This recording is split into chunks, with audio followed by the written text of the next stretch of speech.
If you'd please rise and honor our nation's flag.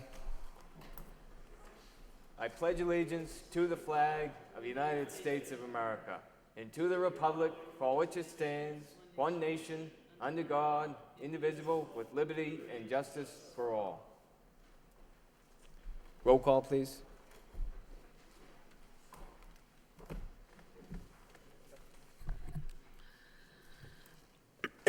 Excuse me. Ms. Martin? Mayor Murphy? Here. Ms. Rostikowicz? Here. Ms. Scott? Here. Mr. Conway? Here. Mr. Gignac? Here. Mr. Leary? Here. 6 present, 1 absent. Thank you. We have first, under the special order of business, a public hearing on inter-district school choice. Madam Superintendent? Yes, thank you, Mr. Mayor. We are required each year under the state school choice law that every school committee has to review and adopt a position regarding inter-district school choice following a public hearing. This public hearing is this evening that we offered it to the public to come in and speak. I would like you to adopt the same position. My recommendation is that we reject participating in inter-district school choice program because of our lack of space and the impact that the enrollment may have on our students at all level. And I present that for your review and approval. Thank you, Madam Superintendent. At this point, I'd open it up for those wishing to speak in favor. In favor?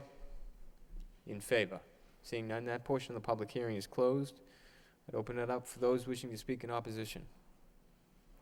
In opposition? In opposition? Seeing none, that portion of the public hearing is closed. We have a vote for later on in the agenda.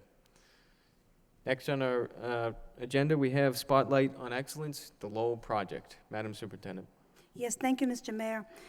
We have been enjoying a very special project in the Lowell Public Schools. It is a project that involves children in senior high school and children in kindergarten.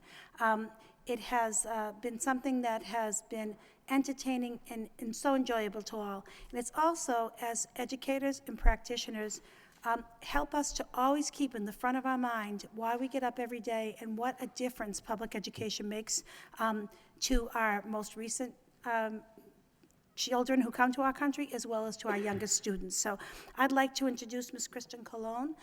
She has been the high school portion of this particular project, which she'll tell us about the details, and she will then introduce Mr. Tony Beatrice, who is an integral part of this also. So thank you, Kristen, for being here. And Thank you. I have to say, I'm very excited to be here. I feel that I have the best students at Lowell High School. They are ambitious, they are excited to learn, and it's been truly an honor to be with them and to learn from them. I learn every day about the world around me. The Emergent Literacy Lab began this year, and it services SIFE students. So those are the students who have interrupted formal education. The majority of the students are refugees, but they are nonetheless all newcomers. And we were very fortunate to be included in this project that was initiated by Tony Beatrice. And our students were able to write their stories about coming to America and the challenges that they had coming and assimilating into the culture. They also were able to create bones for the 1 Million Bones Project and work with the local art studio. And they also were able to be mentors to kindergarten students working with Tony Baca, who was a percussionist. And it was so encouraging, it was so fun, and I think it was very empowering for them to have that role with these children. So I'd like to, before I introduce Tony Beatrice, in the Emergent Literacy Lab, there are 4 tutors, and it truly is a team effort. Omar Aldanami and Pat Murray are 2 of the tutors, and there are 2 others that were not able to be here. But thank you for taking the time just to hear about what our students have been doing. It's been wonderful. And this is Tony Beatrice. Thank you for letting us spotlight this project. It's a collaborative project bringing together art, music, and writing, and it was really meant to give a chance for the students who are new to Lowell and to coming to America an opportunity to tell their story of where they're coming from. And that opportunity is going to be in a book, which will be out the first week of June, and each school committee member will receive a copy. It's also going to be available on iTunes, which will be very cool. And it was a great opportunity for us to go downtown and collaborate with the Uncharted Art Studios and to get the students doing hands-on making bones, which are going to be sent to Washington, D.C. for 3 days next month. And there's going to be 1 million bones on the National Mall lawn, so Lowell will be represented in that. And I actually have a 2-minute video that kind of sums it all up, so you can see the opportunities they had at the art studio, writing, and also mentoring the kindergarten students at the Rogers School. It's funny because we often think, how can somebody that doesn't speak a lot of English mentor? But with the power of music, you definitely can, because you don't need words. You can use rhythm, you can use beats. And while I have this opportunity, I just want to also advocate that music education in particular helps prepare young people to think creatively, learn how to be collaborative, and become disciplined, critical thinkers and problem solvers. Research shows that children who receive a comprehensive, sequential music education taught by exemplary music educators do better in overall school achievement, social development, success in society, and earning potential. It's my goal as a music teacher to grab other teachers in other disciplines, bring them together, and infiltrate music into those subjects, and it really creates an enriching experience. So without further ado, here is just a quick 2-minute DVD.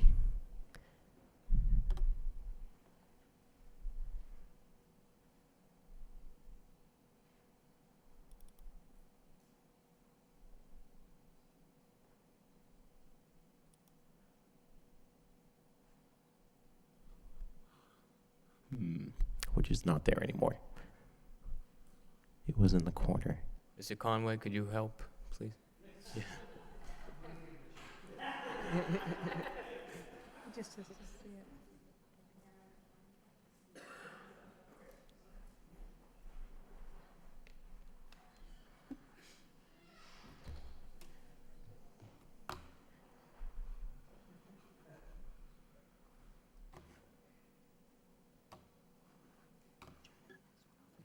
Yep.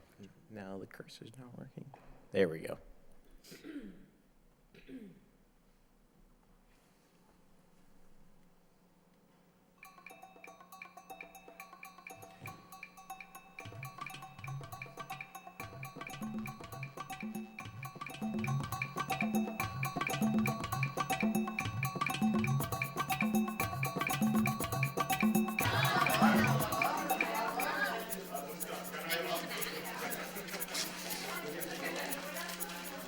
What's about it? He was thinking. Like,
I just want to end with thanking the Lowell Cultural Council, who fully funded this grant of around $3,000. So it was a great opportunity for our students. Thank you. Thank you.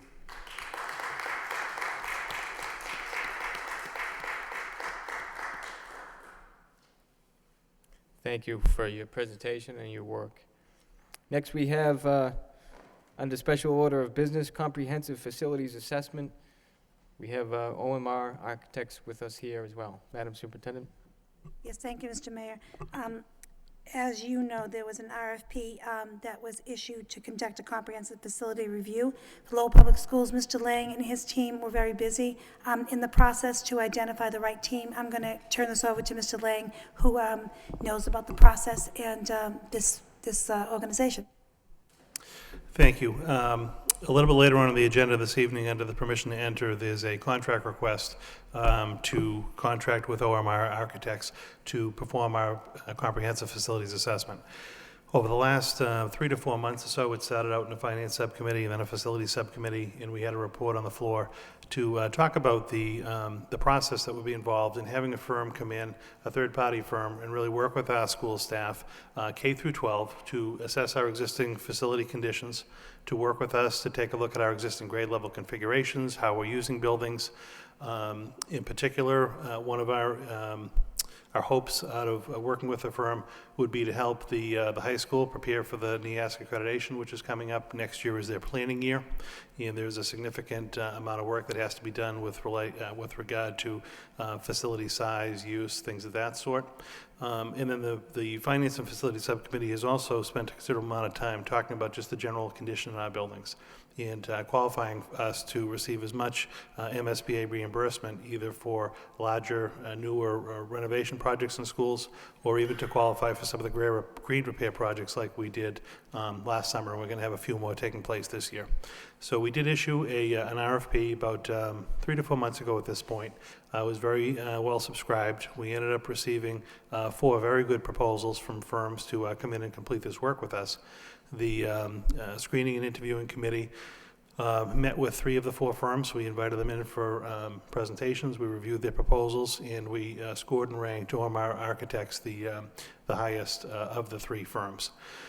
This will be a group and a whole project that will be taking place over the next 6 to 9 months in the district. A significant amount of staff time is going to be working with this particular group and reporting out to the school committee and subcommittees. So I really felt it important for you to get a sense of the individuals that will be working with us on this project.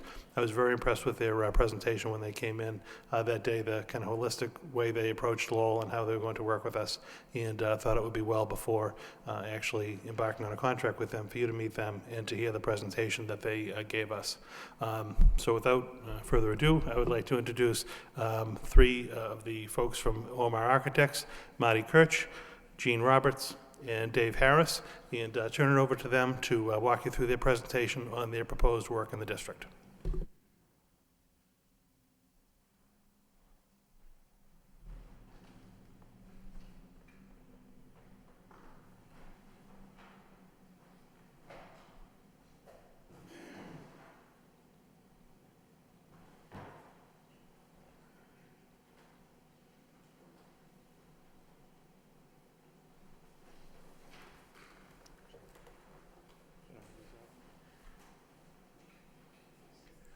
Thank you very much. Basically, we're going to make the same presentation that we made a couple of weeks ago, I guess it is at this point.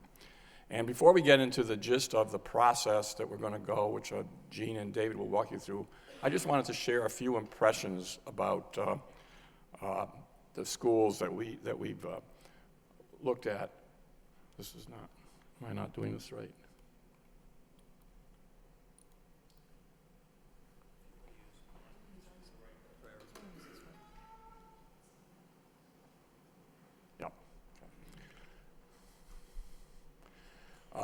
In preparation for the interview, 5 of us spent a better part of a day touring the city, looking at virtually all of the schools, to try to get some kind of a sense of what the system looked like. And we have some observations. I want to emphasize these are observations. These are not conclusions, they're not recommendations, but it just tries to give you some idea of how we think and how we might approach your project. One of the important notions we noticed right away is you have a number of what I'd call shared campuses, where you have both a pre-K through 4 and a 5 through 8 school. And it's kind of a very kind of powerful impression on us that you have potentially a situation where children can go to the same campus for up to about 10 years. We're not sure that that happens in all the cases, but it does seem like a very strong kind of approach that you've developed over the years.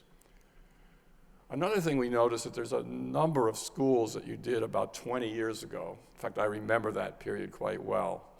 And it's interesting because it's a notion of whether 20-year-old schools, we think of them as new schools, and certainly that's my impression, but actually there are a lot of issues with schools that are 20 years old in terms of technology changes and so on and so forth. So those are going to be issues that we're going to be looking at with you. The other interesting thing we noticed in that is that a number of those schools are actually identical or very similar to each other, which is an interesting, you probably took advantage of the fact that you had some similar sites for vertical construction and you were able to economize to some extent by building the schools. This is also very interesting because MSBA has a model schools program that they like to try to use similar designs for obvious reasons. And so it's an interesting parallel to their thinking on that process. We also noticed that you had a lot of schools that were near parks. And we thought in a city where there's obviously an urban situation where you have a lot of people and not so much open space, that the dual use of open space by school and town is a very powerful one. And it also makes the school, the ambience of these buildings much, much nicer in many ways. We also notice, in addition to the newer schools, that you have some smaller old schools that are still being used. These are interesting issues with buildings like this. You have to look at rehabilitation and what the costs are versus whether these buildings could actually be replaced or consolidated or whatever. So that would also be part of our study as well. The other interesting thing about some of these buildings, as you can see from this, is that they have historic interest. These are actually quite attractive buildings, and so the issue of what you do with them really becomes a very important consideration. While the predominant breakdown seems to be the pre-K 4 and then the 5-8, we did notice you had several schools that are a total pre-K 8. And those may be for special reasons, but one of the things you've asked us to do in our study is to actually look at grade configuration. And so the whole idea of pre-K 8 is an interesting one. There are other communities such as Brookline who's been doing it for years, and Cambridge who's going to that kind of a system. So it's certainly an interesting thing to talk about as we do our work. And then your newest school, we reached, this is the Morey School. We reached this kind of toward the end of the tour, and we actually kind of were exhilarated by seeing it. We think it's interesting, and it was familiar, and then we realized it had been published in a major architectural trade publication, Architectural Record, a few years ago, as a good example of a 21st century school. And so that what says to us is this could be a prototype for looking ahead to future construction. And also it could be a lessons learned in terms of issues that you may have had in designing it and how you might do things differently. We were also particularly struck on this school and how it blended into the neighborhood in a very kind of subtle way that was really quite appealing. And then you're asking us to look at a number of buildings where you have ancillary uses. These are not the basic enrollment schools, but where you have special uses. These appear to be, in many cases, schools that were used for regular schools until they were changed to the ancillary uses. So we will work with you to look at these special situations on a case-by-case basis. And then you have some schools. You seem to have a series of schools that were built in the 50s. There was probably a building program there similar to what you might have done in the 90s. These schools, being older, are likely to have, issues with code and with systems and et cetera, et cetera. Although we also realize that some of these schools were modernized at the same time that you did the new construction in the 90s. And finally, Lowell High School. This is a study in itself, as you've articulated in your RFP. It's a city within a city. It's a whole over 100-year-old kind of history of Lowell and a disparate series of buildings and connectors and integration with city streets. It's going to be quite a challenge, and we recognize that this is going to be an important part of our work, and it's going to have a special team that's going to work with us on that particular project. Just a few more impressions. That telephone is actually in one of your 20-year-old schools. We understand it doesn't work, but it's symbolic of the fact that a 20-year-old school may not be all that new. Technology has changed a great deal in that time. Systems, energy issues, air quality issues, all those kinds of things are going to be important in these buildings. The sign is indicative of the diverse, rich, ethnic character of Lowell. This is not a sign you would see in a lot of other communities. And we recognize that that is a factor in our thought process and so on and so forth. And the school bus, you know, when you look at a map of Lowell and you see all the schools, you think, oh, what a great neighborhood school system. But you realize you have a school admission policy that implies and actually results in a lot of busing and how that impacts our work. And then, just as an observation, for years I've come to Lowell and I'm just intrigued by the architectural richness and character of Lowell. And the example here is like the building we're in right now. But what we're saying is we recognize, as architects, this is something that we hope we'll be able to sort of, as we look at bricks and mortar situations, take into account the character of the city that has got a lot going for it. So just quickly, before Jean and David speak, just quickly the high points about our firm. We are located very nearby in West Acton.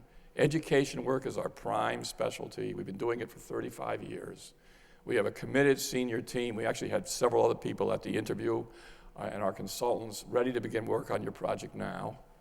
And a very inclusive collaborative process, which we will discuss in a minute.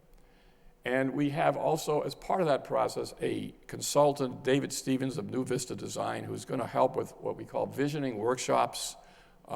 This is a way, David is very, very respected by MSBA. He's doing a lot of work with school districts right now, and he thinks he's going to bring a great add to our team. And so we hope to address all these points today, and I'm going to turn this over to Jean Roberts. Thank you. Hello. I'm going to talk a little bit about our team. I am Jean Roberts. I have about 25 years experience working on public and private educational projects throughout Massachusetts and beyond. I am the principal in charge of this project, and I will be your main contact. I've also been working on 3 of the 4 MSBA projects that we currently have in the office. Marty Kretsch, who you just spoke to, is the managing principal in our firm, and he will bring to this project his expertise in all of our public work. He oversees every public project in our office, so he has a keen sense to those issues. David Harris will be the project manager. He's been working on a number of our educational projects, managing them from beginning through construction. And he also has a lot of work with DCAM. David is finishing up the JFK Middle School in Hudson, Massachusetts, which is an MSBA project that'll be finished this summer. It's under construction.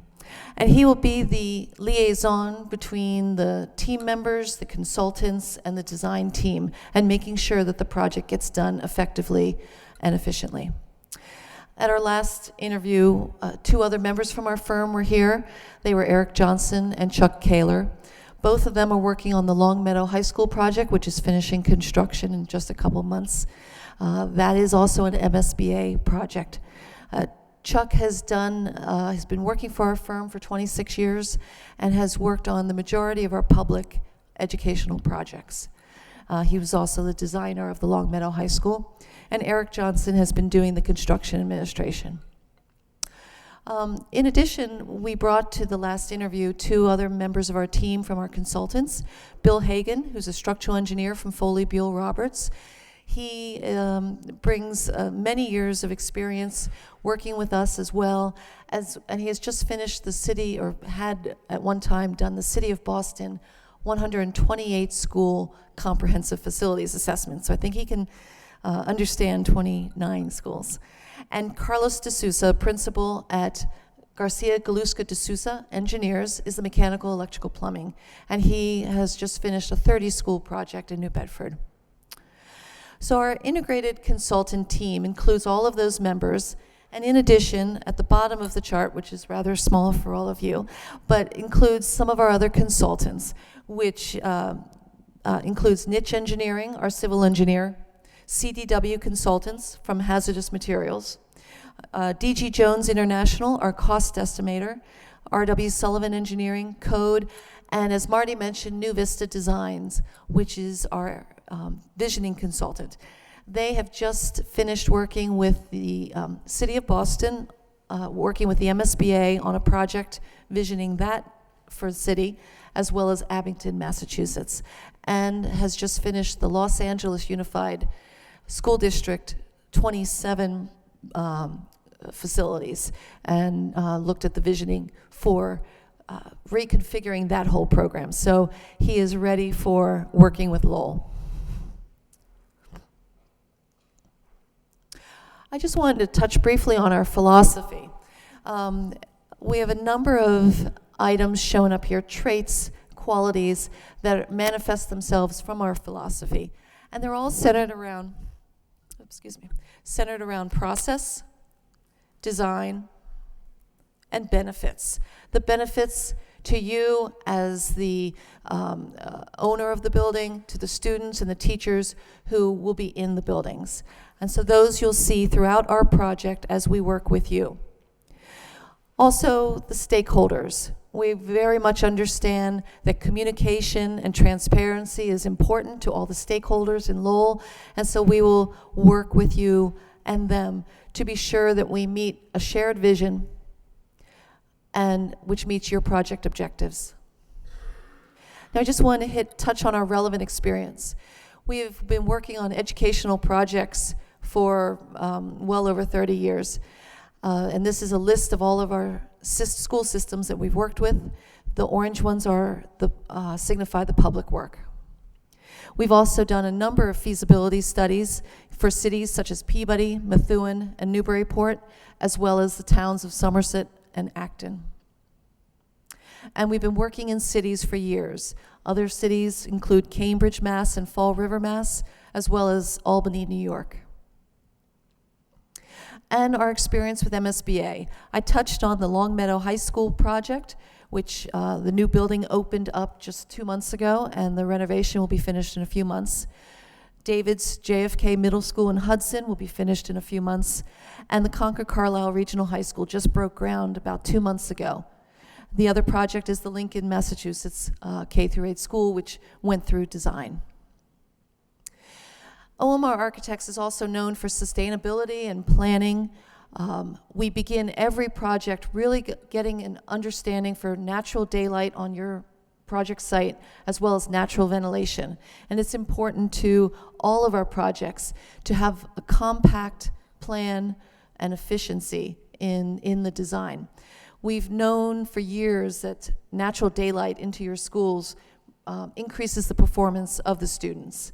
And we even have a case study of the Willard Elementary School in Concord, Mass, which after the building was complete, the school administration realized that there was a significant decrease in absenteeism and a decrease by 30% in energy costs over the other new schools of the same size in Concord that were built at the same time.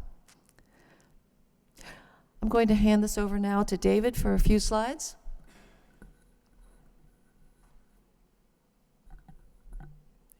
Thank you, Jean. Well, there is certainly a lot of ground to cover with this comprehensive assessment, and we have a plan to do this in an efficient and successful manner.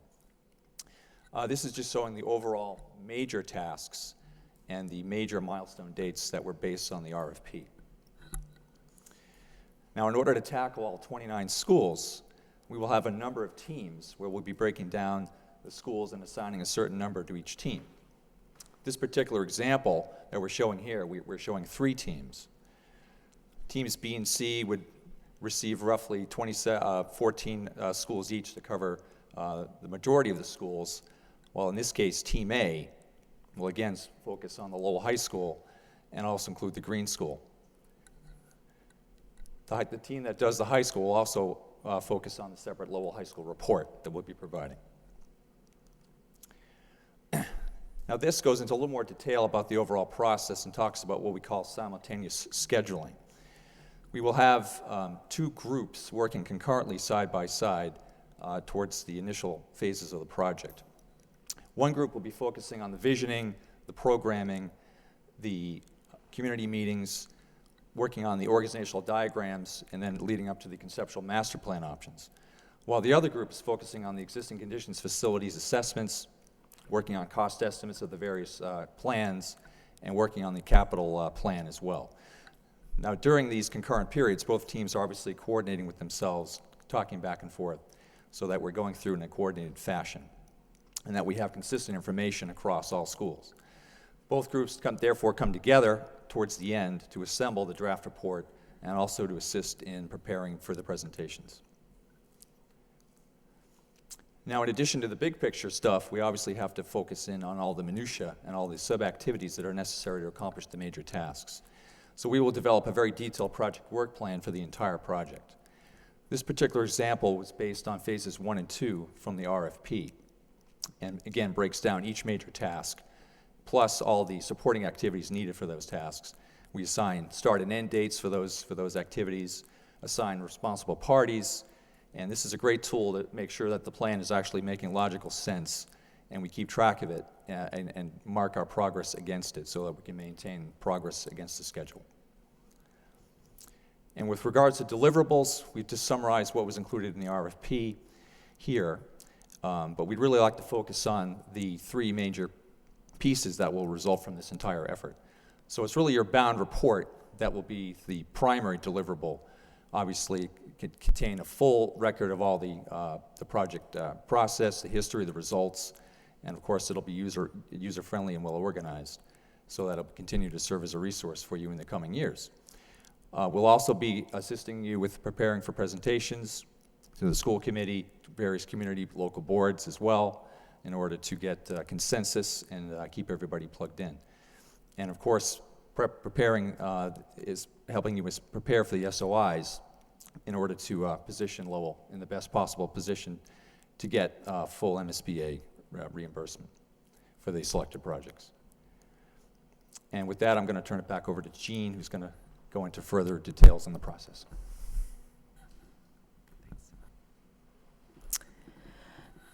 I'm going to run through quickly what the process might look like for Lowell. On each one of these slides, at the top corner, it has the phase and task, which references the RFP that Jay and the procurement office sent out. So it's very much connected with the request for proposal. And most of these slides, you'll see I'm showing a sample from another project, which just gives you a flavor for the type of thing that we'll be doing. We'll begin the project talking to the school committee about the goals and values, and the working group about their goals and values for this project. Those values will take us all the way through the project so that every decision that is made by the school committee and the working group will be will tie back to those goals and values so that it's a true and meaningful master plan. We'll also review the enrollment and demographic projections as supplied to us by NESDEC, which we've used in the past, and we'll be able to analyze those to get a better understanding for Lowell. We will also use our information gathered from the MSBA and from our experience working with the MSBA. We've already done a little preliminary work to just get a quick understanding of your school system as it stands now, and we've prepared a chart that shows the MSBA allowable gross square footage per student and for the buildings, and compared it against the square footage in each building per student, and have noticed the areas in pink show what is potentially overcrowded for MSBA terminology and per their regulations. So if we're working with the MSBA on any of these future projects, we want to understand what is right with them. We'll also then move into studying the existing conditions. We'll look at everything from site issues of access to the building and entries, site circulation and playground areas, to interior issues of mechanical, electrical, plumbing deficiencies and structural deficiencies. And we'll also look at programming aspects, 21st century learning. Do we have the proper spaces, such as learning commons and other spaces that students need today? And we'll look at whether the programmatic space is efficient and effective for the use of the educational program. In this picture, you can see a locker room is being used for educational work. We'll then move into site analysis of all of your sites. Marty explained our quick little tour around many of your schools, and we took a look at Bartlett, Sullivan, and Riley, and got sort of a quick site view of what those facilities look like in that analysis. So this shows the things that we study. We look at solar orientation and the topography and whether there's rock formations. We look at wetlands and trees and natural buffers.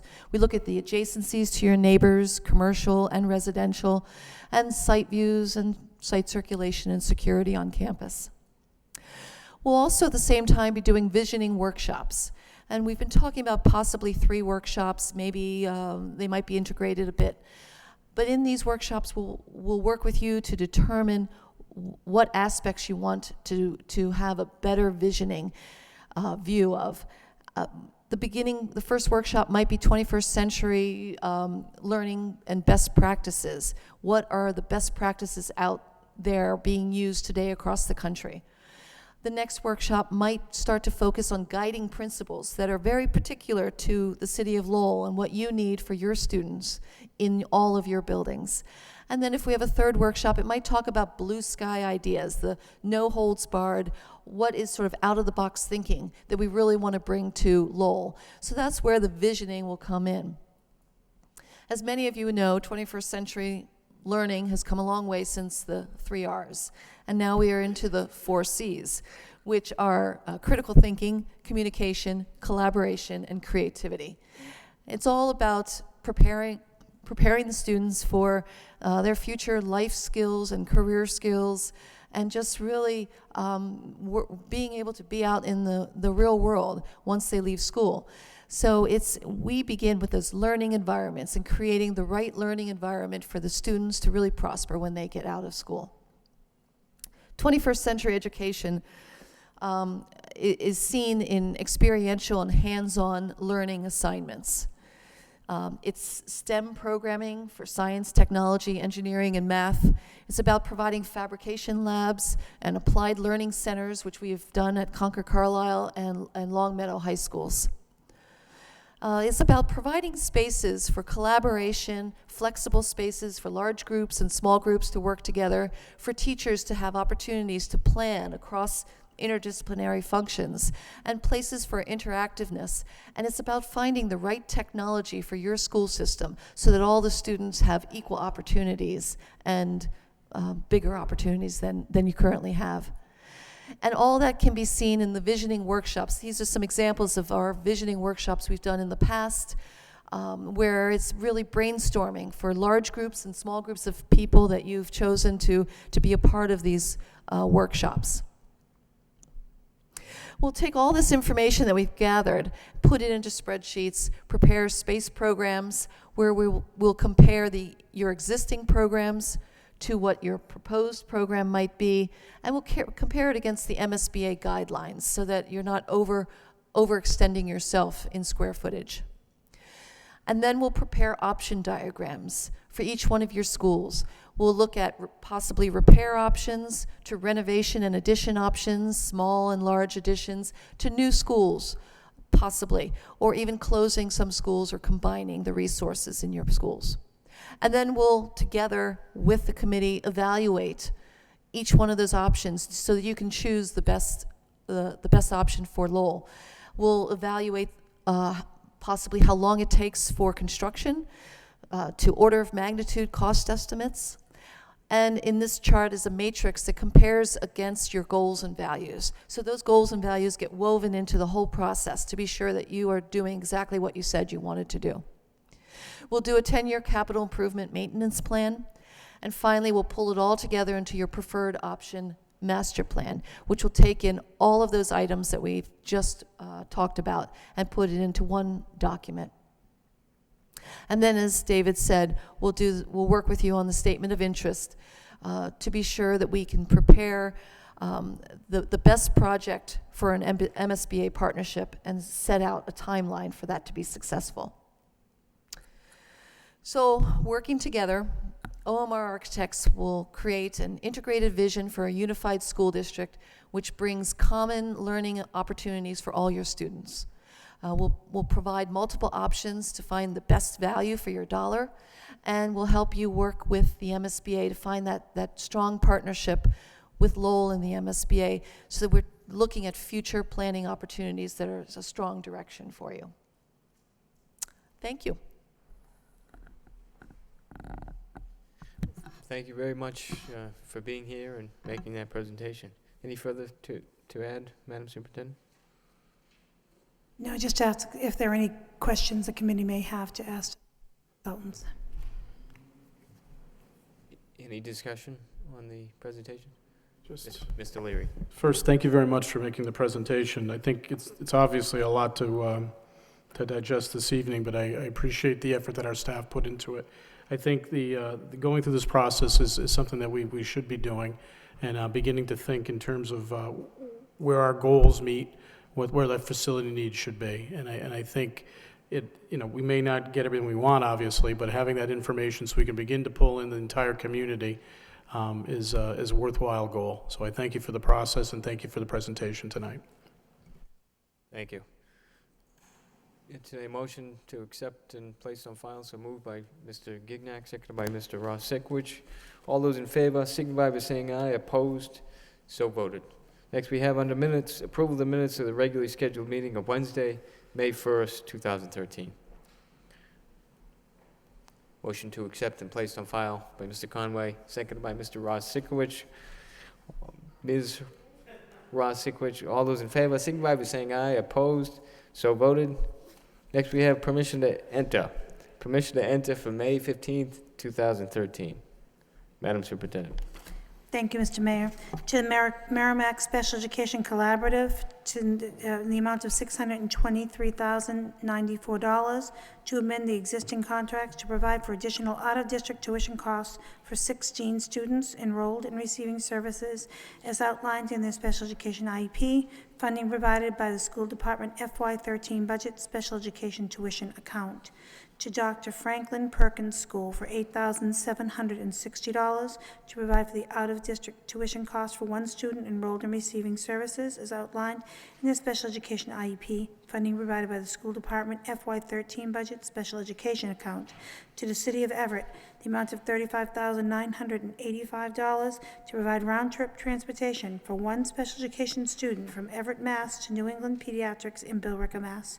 Funding provided by the school department budget FY13 special education transportation.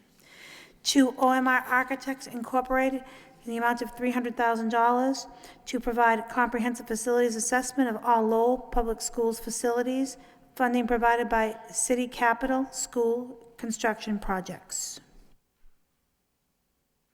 Thank you. What's the wish of the committee?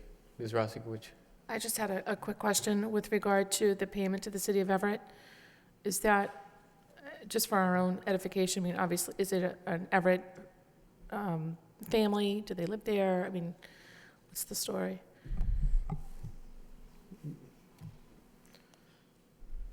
This is a student whose family lives in Lowell, but the student is living in a group home in Everett, but is attending school at New England Pediatrics, so we are fiscally responsible for not only the program at New England Pediatrics, but also the transportation. Thank you very much. Thank you. I'd entertain a motion. Motion to approve by Ms. Scott, seconded by Mr. Leary. Roll call, please. Ms. Martin? Mayor Murphy? Yes. Ms. Ross Sikowicz? Yes. Ms. Scott? Yes. Mr. Conway? Yes. Mr. Gignac? Yes. Mr. Leary? Yes. 7 yeas, approved. Thank you. Next, we have approval of the principal contracts. Madam Superintendent. Yes, thank you, Mr. Mayor. I have left at each one of your desks the executive session minutes from May 6, 2013, when we met regarding principal contract discussion. These draft minutes are not public, but they're for your information this evening to review the matter. I also recommend the existing contract template has been updated to reflect the agreed-upon changes. I recommend the school committee take the following actions this evening. First, to accept the recommendation of the superintendent to adopt the language contained in the new contract template for school principals, including principals' merit scale, and contains the terms and conditions of employment which have been reviewed and approved from the City of Lowell Law Department.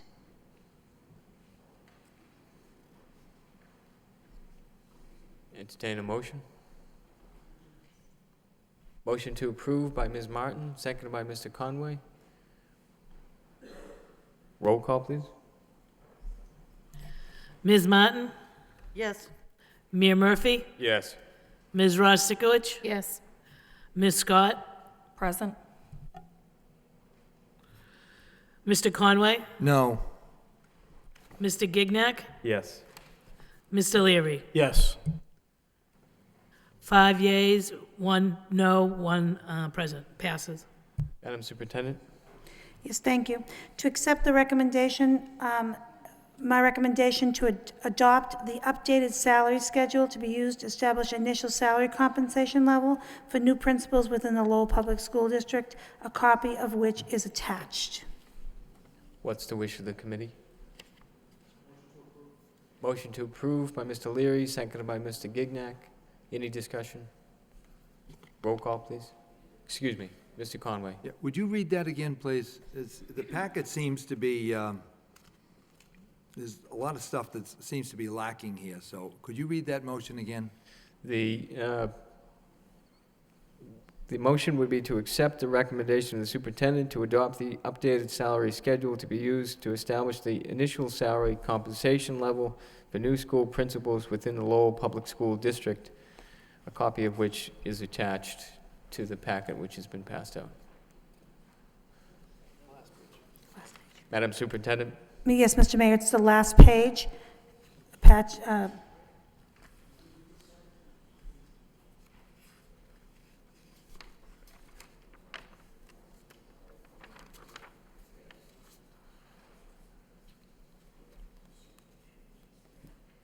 Mr. Gignac? Thank you. If my colleagues don't mind, if we could refer this to the next meeting, because we just received this evening. Make that in the form of a motion. Motion to delay until the next meeting by Mr. Gignac, seconded by Mr. Leary. All those in favor signify by saying aye. Opposed? So voted. Madam Superintendent?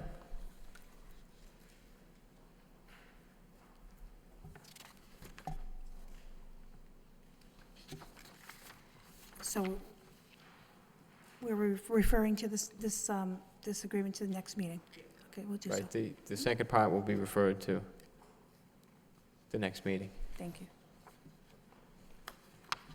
So we have anything further under this? No, item? I just wanted to bring your attention to everything that was in this contract was decided upon in executive session. City solicitor had reviewed this, and it came back this afternoon. I understand that you might want more time. I did include, just for your information, those last two templates. One was the template was requested at the last meeting for it to be in a numerical format. That is included for your review, as well as an update on what, after the approval, what the salaries would be. Any further discussion on this? Thank you. Next, we have memorials.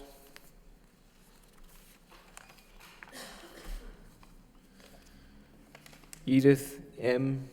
Milley, mother of Edith LeBran, Assistant Director of Human Resources. Pauline C. Rawls, retired Merkland School Clerk. If you'd please rise in a moment of silence and darken chambers.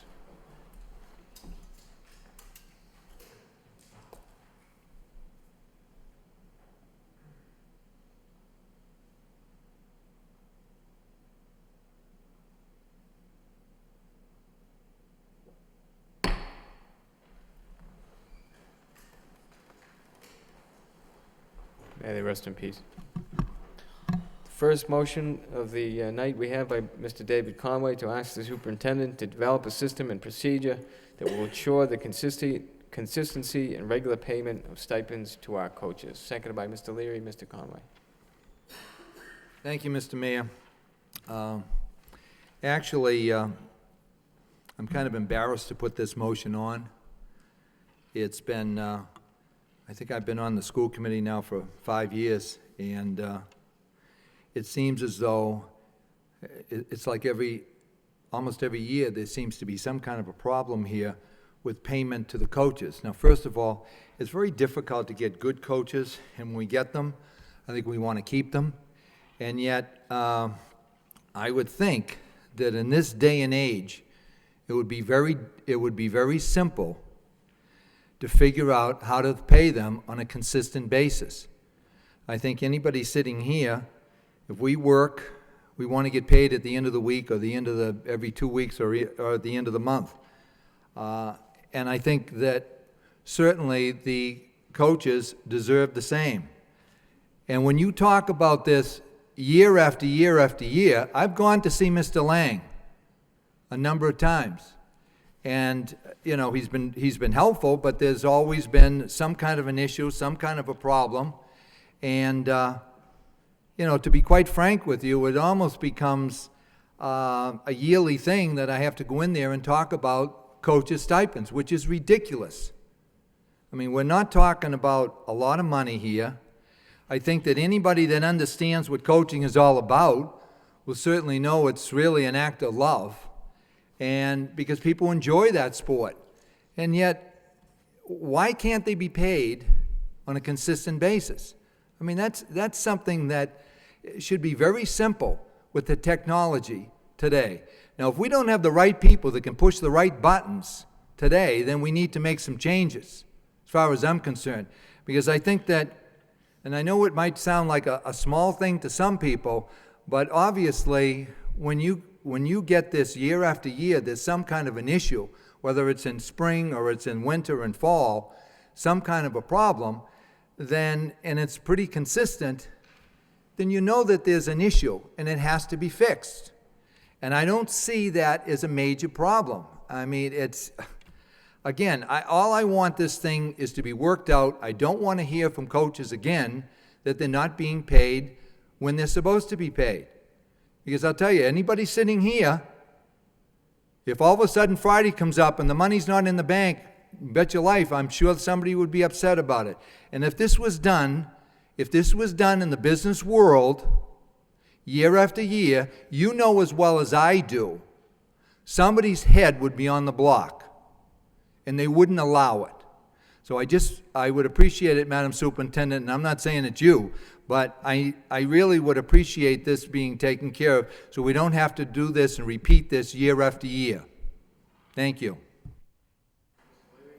And, I agree with my colleague's motion, but there's also something about paying some of the referees and other umpires as well. It's something where they're not getting paid till like months on end, till the season's long over, and it's a complaint that you hear continuously. I'm not sure the mechanism and what the procedures are in place, but if we can take a look at that too. Because if someone's doing a job, you know, they want to be paid, and I concur with Mr. Conway's statements. Thank you. Any further discussion?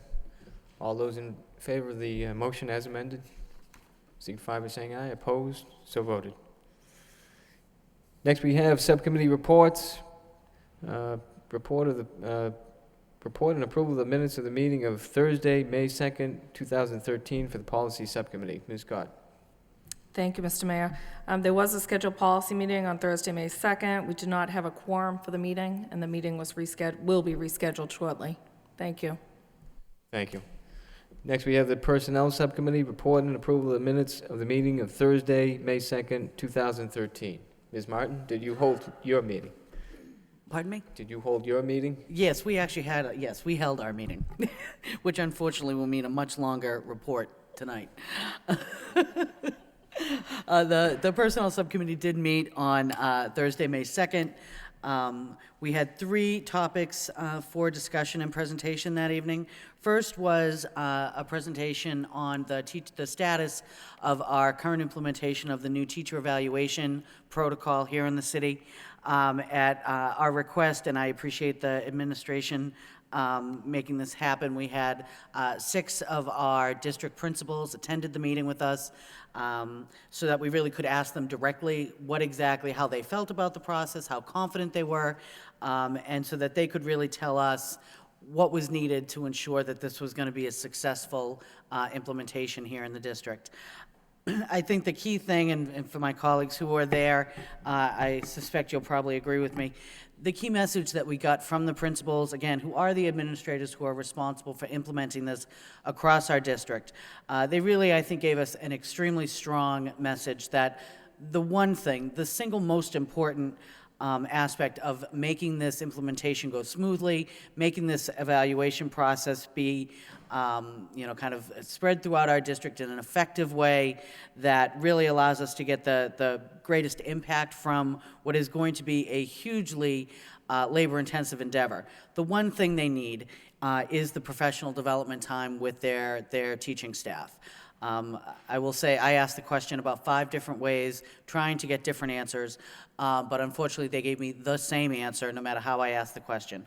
And it really did keep coming back to wanting to have the professional development time with their staff in their buildings so that they really could do all the certainly complicated, certainly challenging kind of prep work to get this evaluation process well established right from right out of the starting gate.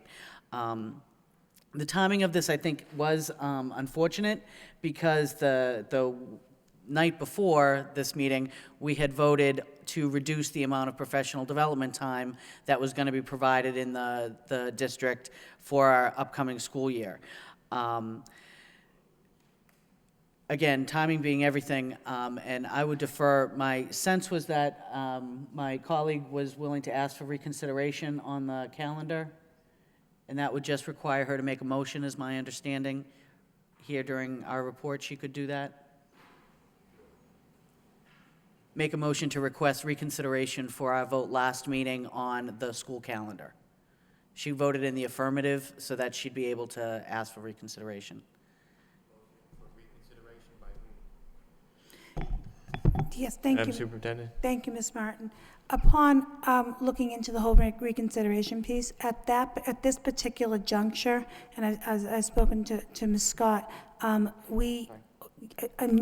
this particular juncture, we had to do that within 24 hours, and our timing was not that place when we look deeper into the Roberts rules. So in the future, if a motion wants to be put on a future upcoming school committee agenda, we can do it that way. So we looked into the detail pieces, but it had to be done within a certain time period when the investigation was done as far as the Roberts rules.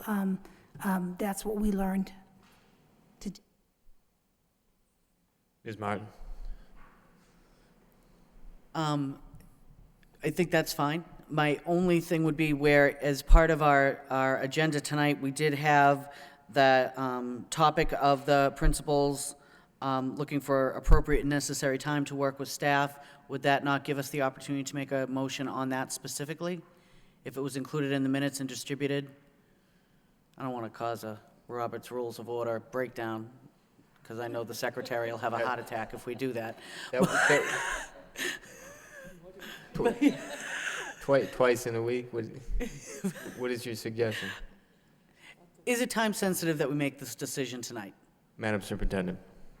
I believe that if we did so at the next meeting, we could then do it at that particular point. It would be, we could change those few days in the calendar, and it may be the wish of the committee to ask for 8 days instead of 9. You might want to take that under consideration as a committee to think about that particular piece, but when we looked into the details, that was the best guidance that we could find, and so it has to be another separate motion according Perfectly to fine. what we Okay. think. Thank you. So long as we can function with that, that's fine. So I'll just put that as a report of progress as part of this overall meeting date, and we can reconsider based on the motion in 2 weeks when we meet again.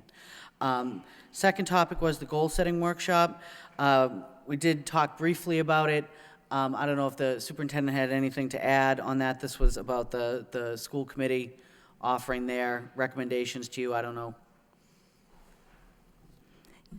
Yes, in reconsidering what it takes to have a special meeting, we looked into, again, the Roberts rules, which I obviously need to make sure I'm up to speed, that a special meeting has to be determined through the mayor, so we'll be in contact with the mayor to have a special meeting specifically to answer the motion about a school committee motion, and then that would be a special meeting of the school committee for that particular opportunity. And so Mayor Murphy and I will be in contact and get together a special meeting for all of us to talk about the goals of the committee.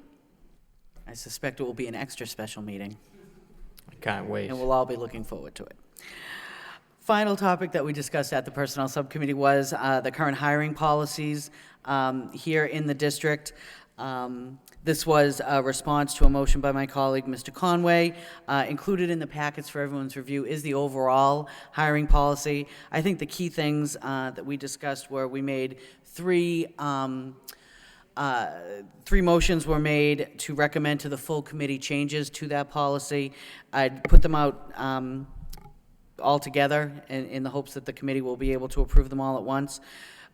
First one was to reduce the overall numbers that are included in the personnel selection committees from a total membership of 8 down to 6. This is really just a move to try and make the committees a little less unwieldy.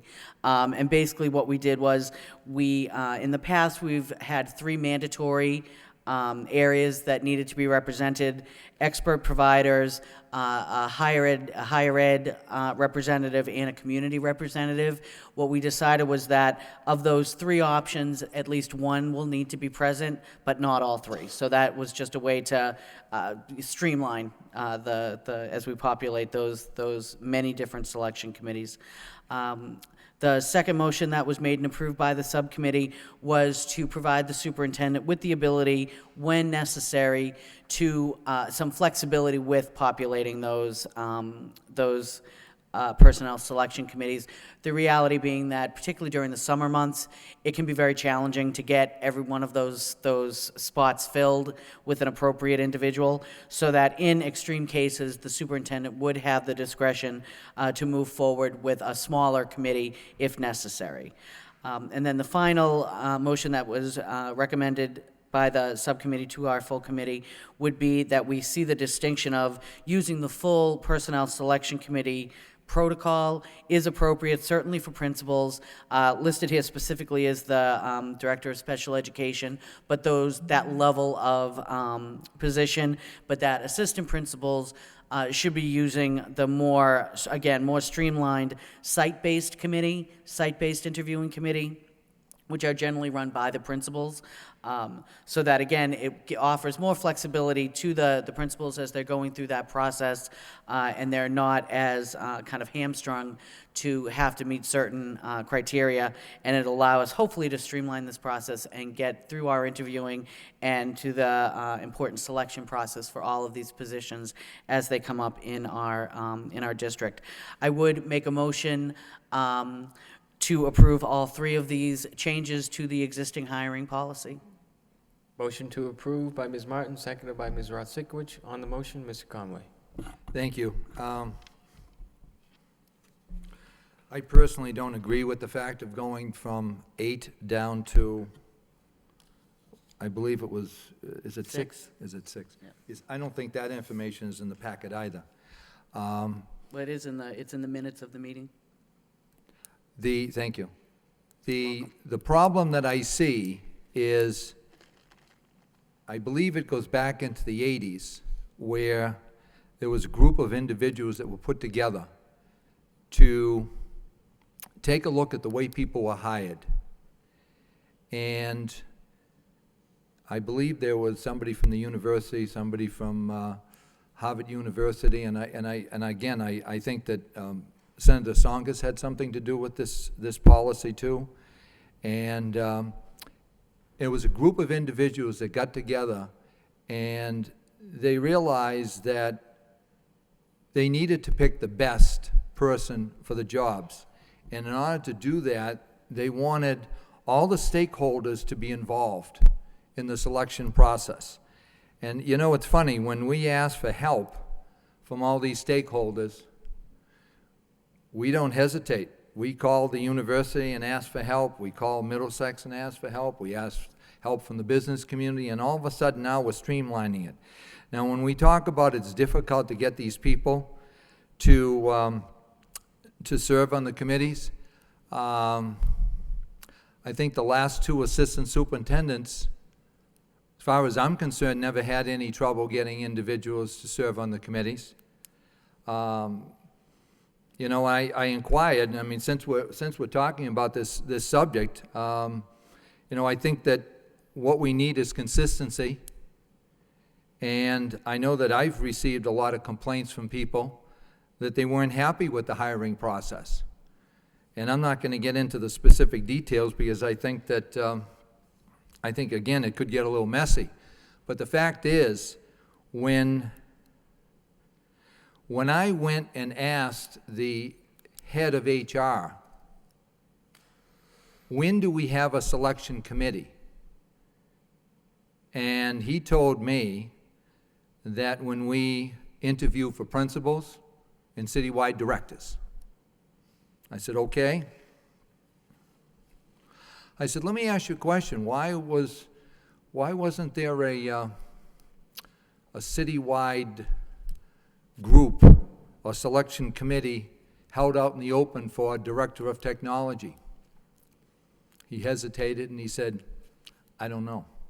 I said, well, are you the ones that set this up? Are you the individual that sets these up? He said, yes. I said, and you don't know? No.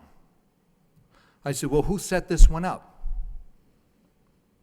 He said, Mr. Conway, I didn't. I said, I want to ask one more time. Who set it up? He said, all I can tell you is I didn't do it. Now that, as far as I'm concerned, that smells. That's a problem. Somebody's interfering with that whole process. That's why I say, when we take a look at the process here, I think we should have all the stakeholders at the table, as many as we can, to have it as, you know, people say transparent and as open as possible. Now all of a sudden, we want to close the process. We want to go from 8 down to 6 people. I don't get that. I don't know why. What's the purpose of it? As far as I'm concerned, I certainly am not on board on it. I don't think it's fair. I don't think it's fair to these stakeholders that invest a lot of time, effort, and energy into our school system for our kids, and now all of a sudden we're gonna minimize this. I just don't like the way that sounds at all, to be honest with you, and I can't go along with that. Thank you. Any further discussion? Ms. Martin? Yes, thank you very much, Mr. Mayor. I think that it's unfortunate that having had this meeting and had this discussion, that the concerns of every member of this committee weren't voiced at that time. I think it's just simply inaccurate to make the assumption that this is in some way some kind of clandestine move on the part of this subcommittee, which I've chaired for many years, to imply that that was our intent. Whether or not that's accurate in terms of my reading of the response, but I will say that in a factual way, that was absolutely not the intent of this subcommittee and of making this motion. I have grave concerns about the accusations that have been made regarding a staff person, and I think that it would be in the committee's best interest to table this discussion for right now and consult with the legal department about how we move forward, rather than put ourselves in a difficult situation. So if I could, I would make a motion, or again, you can let me know what the proper protocol is. If I need to rescind the initial motion and postpone it for discussion at perhaps our next meeting. Substitute motion to table this discussion until... Perfect. Made by Ms. Martin, seconded by Ms. Ross-Sikwich. All those in favor, signify by saying aye. Opposed, so voted. And before I conclude my minutes, I would make a request to the administration that we schedule a personnel subcommittee as soon as possible, consulting and asking the the superintendent's office to ensure that we consult with every member of the committee to ensure that they can be available and that it's convenient for them. Thank you very much. Thank you. Entertain a motion. Mr. Could Conway, I also ask, would it be appropriate to have the attorney there also? at the Personnel Subcommittee. Correct. I think that would be a really good idea. Madam Superintendent, I can arrange that. thank you. Entertain a motion to accept the report as a report of progress. So moved by Ms. Ross Sikowicz, seconded by Ms. Scott. All those in favor, signify by saying aye. Opposed? So voted.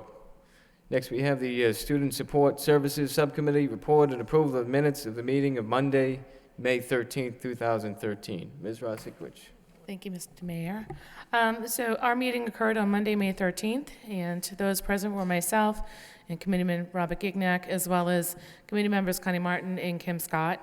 Also present were Superintendent Jean Franco, Assistant Superintendent Ann Murphy, Stephanie Bullschultz from the Lowell Community Health Center, Andrea Lasky, also from Lowell Community Health Center, and Amy Hendel from the Greater Lowell Health Alliance. The first item on the agenda was a teen pregnancy prevention presentation. The presentation was given by the Greater Lowell Health Alliance Teen Pregnancy Prevention Task Force, and it was provided by Stephanie Buchholz, Andrea Lasky, and Amy Hendel. The Greater Lowell Health Alliance Teen Pregnancy Prevention Task Force works to decrease teen pregnancy and sexually transmitted disease transmission among Greater Lowell youth. The purpose of the presentation was to share data, receive input from the subcommittee, and work together with the community to determine effective solutions. Highlights of the presentation included the Lowell teen birth rate has decreased by 29.5% since 2000. We also have the 8th highest teen birth rate in Massachusetts.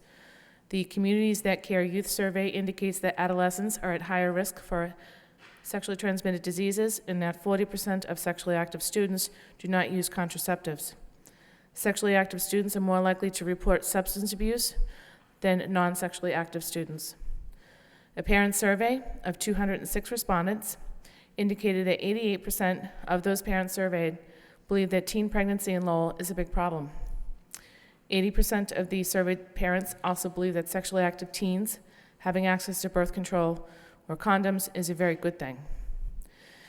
Committee members questioned whether the current school health curriculum is comprehensive enough. Healthy Futures, which is the basis for our health curriculum, is part of the Teen Pregnancy Prevention Task Force. However, the concern was raised regarding the physical education teacher's comfort level teaching sex education as part of the health class. The issue will be discussed with the science department through the curriculum office. In addition, components of the school-based health services provided at Lowell High School by the Lowell Community Health Center include comprehensive sexual health education, testing for pregnancy and STDs, as well as mental health and counseling services. Students are given information regarding contraceptives and are advised to seek birth control and/or condoms at the main campus of the Lowell Community Health Center Teen Health Clinic. Subcommittees requested that representatives from Lowell High and the district join the Greater Lowell Health Alliance Teen Pregnancy Prevention Task Force. The second item on the agenda was kindergarten assignment lottery. Assistant Superintendent Ann Murphy provided the subcommittee with an update of the upcoming kindergarten assignment lottery. A random number generated lottery will be held for each school, keeping within the 65% minority, 35% non-minority balance, and will be open to the public. The lottery will be held on Thursday, May 30th at 6 p.m. at the Family Resource Center and will be conducted by Mr. Paul Schlickman, the Coordinator of Research, Testing, and Assessment for the district. Information will be posted on the district website, and a Connect Ed message will be sent to all kindergarten students who registered during March, informing them of the lottery. Students not receiving assignment to their first choice school will be entered into a lottery for their second choice school, if space remains available, or their third choice school, pending seat availability. Kindergarten students who registered after March will be assigned to their first, second, or third choice school, pending seat availability in compliance with minority, non-minority ratios. There's a motion by Mr. Gignac, seconded by myself, to accept the report as a report of progress. I would Motion to submit that. accept as a report of progress by Ms. Rosikowicz, seconded by Mr. Gignac. On the motion, Mr. Gignac. Thank you, Mr. Mayor. I just wanted to thank the Lowell Community Health Center for presenting to the subcommittee, and also thank Ms. Rosikowicz and Assistant Superintendent Van Murphy for setting that up. I think this is a conversation, although it's not a pleasant one, it's something that we need to have on a regular occasion. This is something that affects quite a few of our students, and building our relationship and with the health center and their task force, I think, is something that we should have done quite a while ago, but it's not too late, so thank you. Any further discussion on the report? All those in favor, signify by saying aye. Opposed? So voted. Next, we have the Technology Subcommittee report and approval of the minutes of the meeting of Monday, May 13th, 2013. Ms. Scott. Thank you, Mr. Mayor. I'll keep it brief. Thank you. You're welcome. The Technology Subcommittee meeting met on Monday, May 13th at 7 p.m. Present were myself, Committee Member Leary, Committee Woman Martin. Also present was Committee Member Kristen Rosikowicz. From the School Department, Jean Franco, Jay Lang, Bill Silver, our Director of Technology, John Gallagher, a Computer Repair Technician, and Arthur Santos, our Technology Integration Specialist. The first update that we received was an update on the Lowell High School pilot program. They're working to design 21st century classrooms, and there will be 32 teachers and 7 department heads participating in the pilot. We received an update that they are working on a new inventory and tracking and tagging system of all of our technology, and that is under development by the department itself. The next item that we received an update on was that they have had 6,000 technology tickets open since September 2012. They're quite inundated with their work. We also received an update on our social media and the official introduction of a Lowell Public Schools Facebook and Twitter site. So hopefully our viewers will take the time to like us and follow us on Facebook and Twitter. And the last update we received was in response to Committee Member Kristen Rosikowicz's motion for virtual tours of our schools. They are working with a product called Virtual Tours 360 Cities, and that's under development. It's a really neat product. We took that as a report of progress, and that was made by Ms. Martin and seconded by Mr. Leary. Any discussion on the report? Entertain a motion then to accept the report of progress. So moved by Ms. Martin, seconded by Mr. Gignac. All those in favor signify by saying aye. Opposed? So voted. Next, we have reports from the superintendent. Summer School 2013. Madam Superintendent. Yes, thank you, Mr. Mayor. There's a report that's been submitted to me by Assistant Superintendent Ann Murphy, which is our annual report that is an overview of the summer school programs that will be in place. We will offer summer school programs to over 2,000 children, about 2,200 children K through 12. And the dates are June 27th through July 26th. There are a number of programs. There are Century Learning Community Grants. We got some new ones at the Greenout Shaughnessy and Stocklosa schools, and so they will be having summer school programs additionally added. We also are recipients of the governor money, the Gateway Cities English Language Learner Enrichment Grant. That is a program that is specifically, it's a longer day program, and so there is a very creative plan for 4 hours instructional, and then other programs for children in the afternoon. And of course, we have our traditional summer school program for middle school students at the Butler and Stocklosa schools.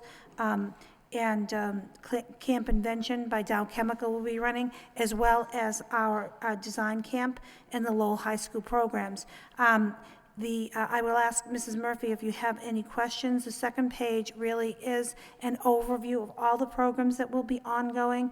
A very exciting part of the summer offerings to young people in the whole city of Lowell is that the city is running after school or programs in the afternoon, so our after school sites will then in fact have access for our young people to well, they're fed at school, but then to continue on in the schools. And so I'm going to ask Mrs. Murphy if she has any other details that she wants to add to the report, but it does tell us about learning will continue, as always, in Lowell Public Schools throughout the summer months.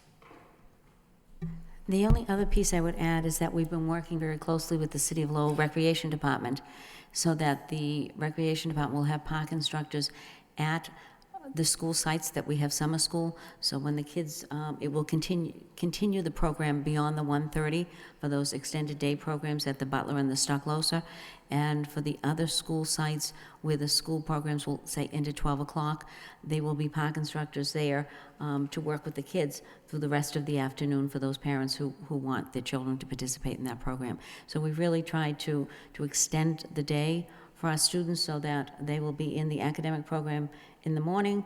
They'll have the extended piece from the Gateway Cities grant for the ELL students, and then it goes right into the recreation department for the programs. So it'll be a full-day program for most of the students. Thank you. Mr. Leary? Just a quick question, just for folks. How long is the extended program going to last till? Through the Gateway Cities grant for the ELL students, if the academic piece of the day, say, ends at 11:30, there's an extra 2-hour piece that will go until 1:30 for that component. We will provide transportation for students at the 11:30 time, and we will provide it again at the 1:30 time for those students that want to stay. And that's part of the Gateway Cities grant as well. Yes. Just a follow-up, so this after-school Gateway Cities is going to mimic basically the summer school and end on July, was it 26th? Is that? Yes, So it that's won't continue correct. throughout August? No, it will not. Thank you. Any further discussion on this report? Entertain a motion to accept the report as a report of progress. So moved by Ms. Rosikowicz, seconded by Ms. Scott. All those in favor, signify by saying aye. Opposed, so voted. Next, we have the fiscal year 2014 budget presentation. Madam Superintendent. Yes, thank you, Mr. Mayor. As the committee knows, that this has been a challenging couple of weeks. For us to have definite figures and numbers has been a challenge.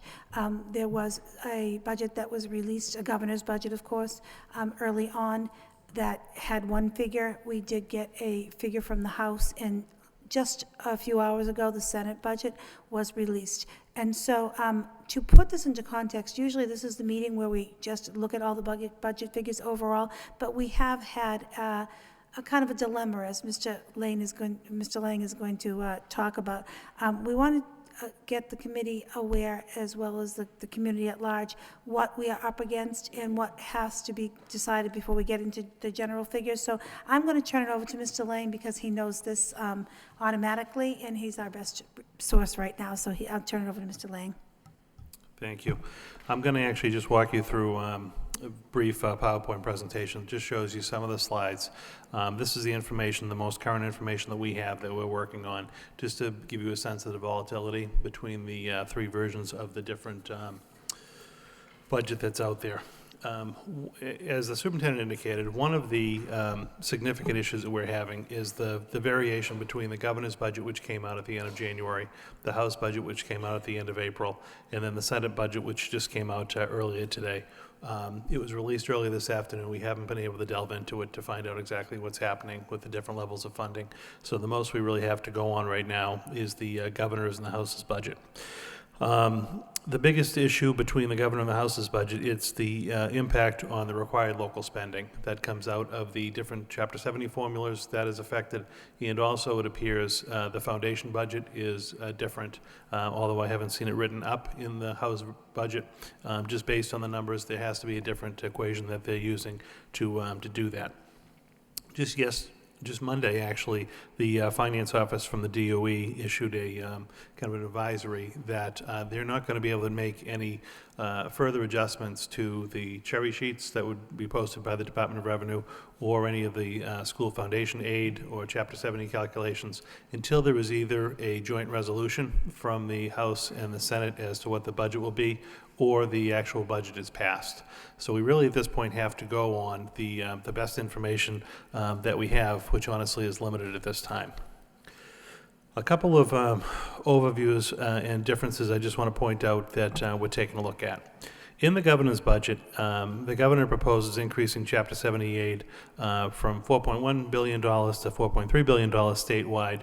The increase is $226 million. That's the key to figure, remember, in this whole thing. It's a $226 million increase, or 5.4%. Under his spending plan, it guarantees that every district in the Commonwealth receives an extra $25 per student to the top of the aid that each district receives. And then 179 of the districts, in which Lowell is one of them, receives some extra money in addition to that $25 to help keep pace with the foundation budget, which continues to grow. When the House budget came out, instead of it also included an increase in Chapter 70, but instead of $226 million, the House budget increased Chapter 78 by $109 million. So you then have the Chapter 70 formula, which gets played out, which allocates your money to the different communities.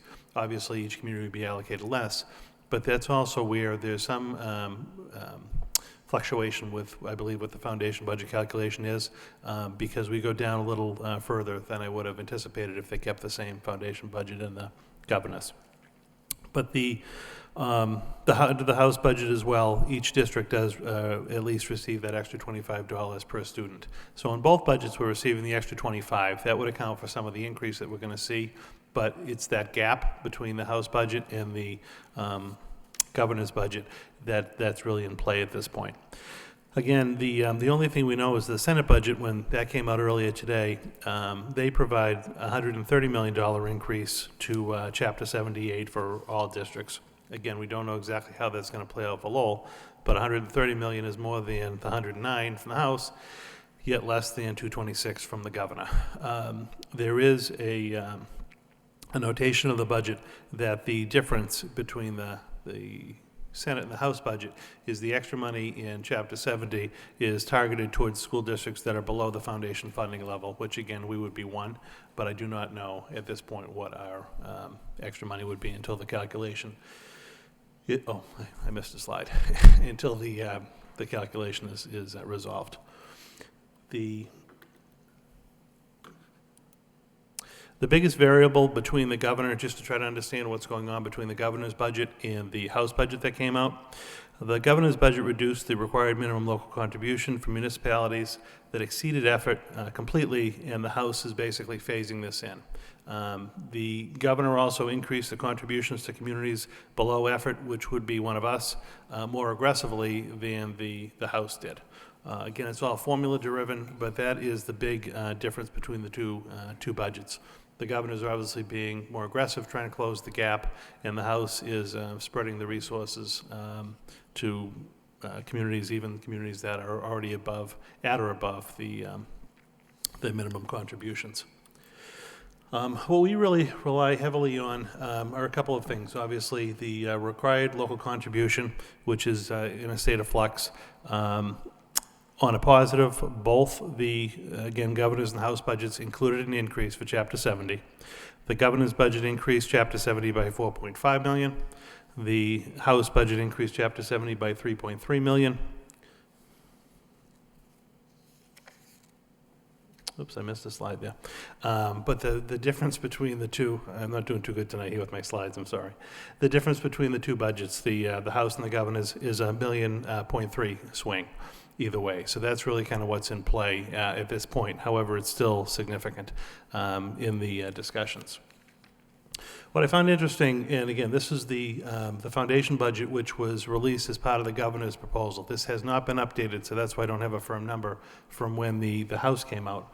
But you can see our required local contribution, our Chapter 78, the net school spending requirement, and then foundation budget. And foundation budget is what the state deems is the kind of the minimum that's required to provide an adequate education. And it goes back to that adequacy argument that was tied into the different lawsuits pertaining to school funding across the state. But our foundation budget has grown in 2012 from just about $158 million to $163, and then it would grow under the governor's proposal to $170.5. And again, what we need to see, because this is going to have the direct impact on our rate, is what is that number going to be when both budgets actually get finalized. remember that $6.9 million figure in foundation aid, because that comes in later to our budget. Basically, when we take a look at our existing budget for the current year to sustain the same levels, and what we've been now going under is the assumption of providing a level service budget for the next school year. In order to do that, in order to provide for all of the existing current positions that are in place, all of the existing contracts that we have in place, both personnel and non-personnel, our operating budget for next year would have to be $145.5 million. It represents a $7 million increase, or 5.12% in 14 over 15. Now, it said earlier in the governor's budget, that foundation budget growth of about $7 million really comes into play. It was 6.9 in the governor's budget, but that is, very close to where our actual just level service budget would be, which would indicate that we're certainly trying to provide that adequate education as outlined by formula, but we're going to fall short depending on which way the net school spending figures work out in the final budget allocation. I wanted to review some of the assumptions that we've made as we've been putting the budget together. So in preparing for the 2014 budget, we have, again, as I indicated earlier, preparing a level service budget. It does not include, at this point in time, adding any additional individuals, staff individuals, or services that are currently not in place in the current school year. The budget does take into consideration all of the known salary increases, both our employees and our bargaining unit increases for the coming year. So we had contracts that were settled that went back to last July 1st. Those salaries are in the budget, and then again compounding because you're in the second year of the budget for next year. That has at least all been provided for. We have provided for all of the salary increases that will be due to advancement along longevity. So if people have step increases in their contracts, that's been factored in, as well as any kind of lane movement, which we call the advanced education credits or degrees. So we've accounted for all of that in our budget. We also have three significant areas that are just built into our base for 2014 that weren't previously in the 13 budget. The first, if you recall, at the end of fiscal 12, we used some one-time carryover money to fund that initial technology capital lease. So that was one-time money last year. We didn't have to include that in our base budget, but we do have to now pick up the second year of the lease for 14. So that amounts to a little under $750,000. It's a number that'll be there for 14, it'll be there for 15, and quite honestly, to just maintain momentum in the district with the use of technology, it's going to have to be a number that just becomes part of our base budget. But for right now, we do have to include that for 14. That is included in the level service budget. We also are going into the second year of our 3-year contracts with both our regular education and special education transportation providers. We use North Reading Transportation for regular ed and SPNR Transportation for special education student transportation. Both of those contracts had fee increases, just a per day, per student, per bus fee increase for years 2. And between both contracts, regular ed and sped combined, it's about $330,000. So that has been factored into the base budget. And the biggest increase that we're trying to manage and deal with in 2014 is our increase in out-of-district tuition costs for students in out-of-district placements. The projected increase in tuition costs for next year is $867,000, a little over $750,000. To further compound that, we're going to see less, we're going to have less available circuit breaker as well as non-resident student tuition funding to the tune of about $750,000. So the net effect of a tuition increase to those schools as well as a decrease in available revenue to offset those costs is about a $1.6 million increase to our local operating budget. And again, that's part of the base budget for next year due to those special education costs. And I know I had a few conversations with different members on that. Our special education tuition rates are set and approved by the state. It's not something that's individually negotiated with the district. The rates for the schools, the rates for the services within the schools, they're all state approved and specified. We really don't have any flexibility over changing those when an IEP is agreed to. So here's the way our budget looks for next year. Looking in the left-hand column, you have the $138.4 million approved budget for fiscal 13. If we increase that budget to the $145.5 million budget that I talked about earlier, it's that $7 million increase. To be able to fund that, under Chapter 70, for the time being in the formula, I've assumed the lower House budget, and again, hoping that's the worst-case scenario, of the 129.7, or a $3.3 million increase in Chapter 70. In our initial conversations with the manager, and just because of the way the foundation formula is coming out, there'll be an increase necessary just for the city to maintain and meet net school spending. They were incorporating an additional $1 million coming to the schools. I know as part of this whole scenario, Gene and I, or the superintendent and I, did meet with them earlier this week and say, you know, we certainly appreciate the $1 million. We're going to need more, and we're going to need to continue to work with them as the spring rolls out to try to get additional funding for the schools. So when you look at the total revenue picture for 14, even based on the additional $1 million from the city as a baseline, as well as the lower House budget for the time being, because that's all we can really budget on, we come out with about a $2.7 million deficit just to attain the level service budget. So that's the box we're kind of in at this point in time. What I did want to show you is that $7 million increase, again, just to put it in context, when we talked earlier, it's dead on with the Governor's Foundation budget, indicating that we really should be spending about $6.9 million more in education just to keep track and provide that adequate budget. So that really is a very reasonable number. That's a realistic number at a minimum of what we should be looking to fund for education. And that's where we find ourselves at this point. Some next steps as we continue working through the budget process. Obviously, there's some additional time that's needed to determine exactly what the Chapter 70 figure is going to be. The city manager is preparing his budget to be released in a few weeks. We'll be in regular communication with them about both the city and school department funding. In the governor's version of the budget, the city actually did okay and received some increases in unrestricted local aid. In the House budget, I believe collectively they're down about $2.5 to $3 million due again to restrictions on the aid, as well as an increased assessment for the new charter school. So his numbers are very much in play at this point too, and that's something we're going to have to continue to work with them on. Our recommendation at this point would be to at least start the process, to convene either a special meeting of the full school committee or at a minimum a special meeting of the finance subcommittee, and perhaps even as early as next Monday. That was the date that we had originally polled member availability for budget deliberations, and everyone was available at the time. For the superintendent and I to give the actual formal budget document with all the attachments to walk. There's a new format this year, so there are some new sections to kind of walk you through those new sections, to start at least having a talk on what our next steps would be. Again, we're hoping for the best at this point, but we also are safeguarding ourselves and preparing for the worst in the event that we do need to take some cuts. So we have started working with district and staff administrators around some planning for some cutting scenarios if necessary, taking all the necessary contractual steps we need to for notifications around timing deadlines and things of that sort. Unfortunately, it's something we're used to doing because over the last number of years we've had to make significant cuts. So again, we are preparing for the worst, but still hopeful for the best. I do hope within the next 2 to 3 days we'll get some information out of the Senate with regard to exactly what that increased number does on the budget.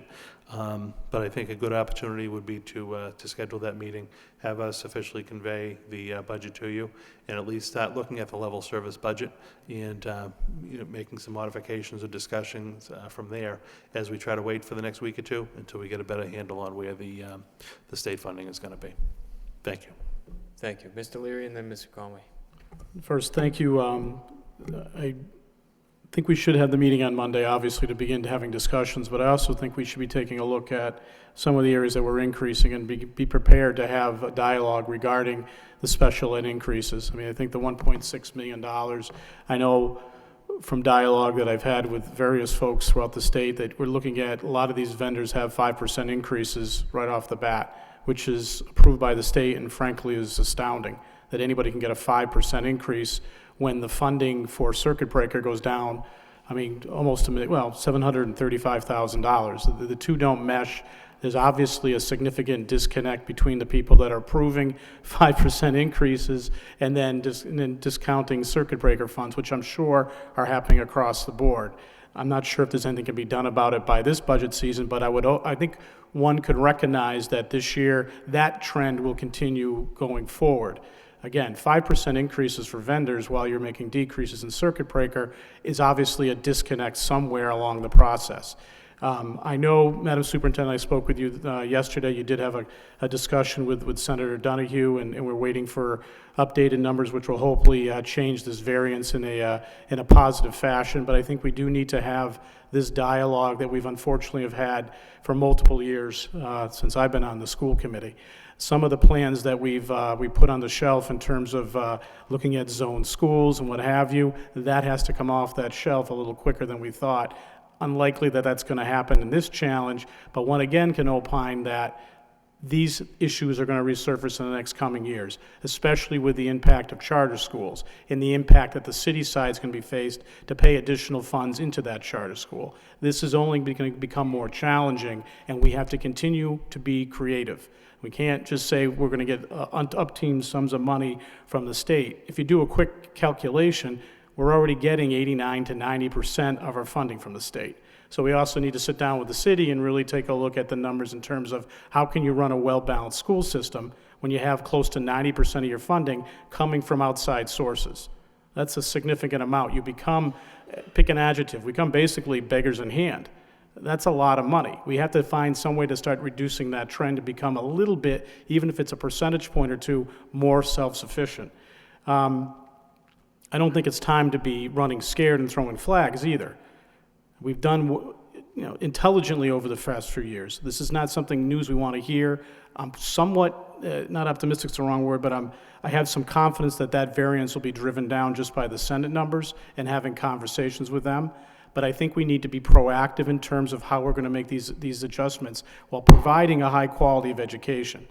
And not to get into it long tonight, but we are going to be challenged to continue to be effective with technology, with facilities, with high-quality teachers and high-quality principals going forward. And we must be more creative and a little bit more self-reliant in terms of how we go out and get our cash.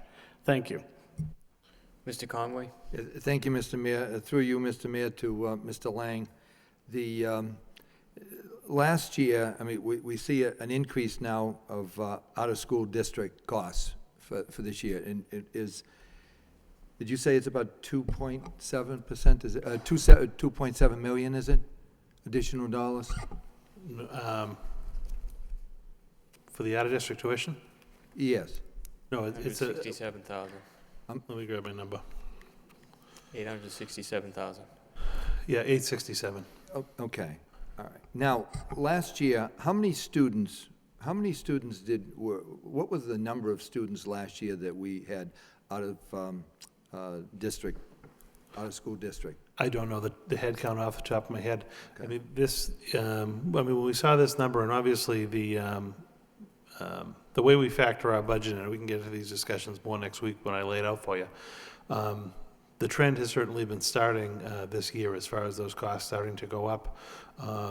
We are going to be working with Mrs. Murphy's office and special ed to try to take a look at these numbers to see exactly, again, how many kids we have out of district. I couldn't give you a head count off the top of my head. So in other words, as I think Mr. Leary said, it's a 5% increase at this point, 5% increase? Well, no, that's the state. Typically, what we have budgeted is for a 5% increase in the tuition rates. Okay. We don't set that, though. I mean, I'd like to see how many I understand that. I'd like to see how many additional students that we have that would be put into that category if we can get those numbers. No, I agree. And where would they be coming from? And is there any way that we could utilize the workforce that we have today to keep some of those students in district? And I know that the administration is constantly working on that. There's no doubt about it. The other point too is, and again, Mr. Leary brought up, is the